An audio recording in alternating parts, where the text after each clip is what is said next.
Okay, so AIDS is actually an abbreviation, which means it's a short form, and it's a short form of acquired immunodeficiency syndrome. So from the name itself, acquired immunodeficiency syndrome. So the name suggests that maybe what's affected the most inside our body is our immune system. And this AIDS is actually caused by the virus known as HIV, where HIV stands for Human Immunodeficiency Virus. So this AIDS actually can be transmitted through many ways. It can be transmitted through sexual intercourse, blood transfusion. It can also be transmitted through injection, but also it can be transmitted through breastfeeding from a mother to a child.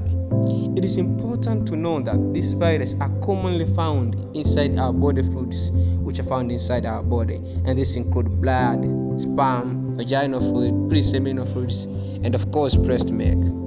So there's actually very low risk and sometimes no risk at all of transmission of this virus when kissing or just shaking hands. Now, what you have to know is sometimes you can have HIV positive. You can have this virus inside your bloodstream, but you're not showing any symptoms at all. So this condition is known as seropositive. It's crazy, right? So you have virus, but you show no symptoms. So let's get into mechanism now. Let's see how this virus actually infect our cells. What happens when this virus now enter into your body, and how do they infect your cells? So for this virus actually to enter into your cell, they have to be received somewhere. So your cell have to receive them. It's like you, when you're traveling from one place to another place which you don't know, you need someone to receive you at the bus stand or a station. So for this virus as well, for them to enter into your cells, they have to be received at the special stations or stand. And this special station which receive this virus, we call them receptors. So these are special actually proteins which receive our virus. So virus can bind on these receptors, and now when they bind in this receptor, they can release important components of its own, and this includes the genetic materials which can then give life to virus when present inside your cells. So when binding to your cell, this virus, what it does is they release their genetic materials and other important components which can then help this virus to make a new life inside your cells. So this is actually what's happening right here. See? So this virus are now can enter into your cell. Once they enter into your cell, this virus, the first thing they're going to do is they're going to make sure that they take total control of your cells, which means they're going now to make sure they control your cells. They're going to make sure that your cell does not react in any way due to presence of this virus, which are now inside the cell. So this virus, they need to be free now.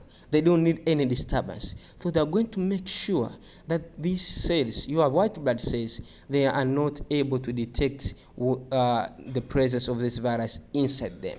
So when that happens, actually, this virus can then replicate themselves. They can increase their number without these cells knowing what's happening here is not normal thing. It's an unusual thing. So your cell cannot detect what's happening here is not actually a normal thing. So this virus, as we can see, they can use your cells, they can use your cell machinery to make thousands and thousands of copies of its own. And this process is very perfectly monitored in the way that your cells, our white blood cells, more specifically our helper T cells, will not be able to detect that what's happening right here is not a normal thing. So your cell will go on providing good environment for this virus actually to replicate and grow inside your white blood cells. So when this process is done, when the virus now thinks we have multiplied enough, the number that we have multiplied is enough, this virus, and then they can tend to leave your cells. So when enough number of this virus have been replicated inside your cells, this virus are now free to go out of your cell, and this is where mess happen. You know why? Because when this virus actually have replicated and they now want to go out of your cells, what they're going to do is they're going to kill your cells. So one infected cells thousands of copies have been reproduced inside of it. Now this virus want to leave the cell, they have to rupture these cells. So what they leave behind is a dead cells. So from one affected cell, as we can see, we have thousands and thousands of this viral particle released, and this other virus, what they're going to do is they are going to infect other white blood cells. In this case, the number of white blood cells which help us to protect from diseases decreases in number. Thankfully, we have disease. We have medicine now. This medicine does not cure AIDS. What they does is actually they are going to reduce the effect of this virus.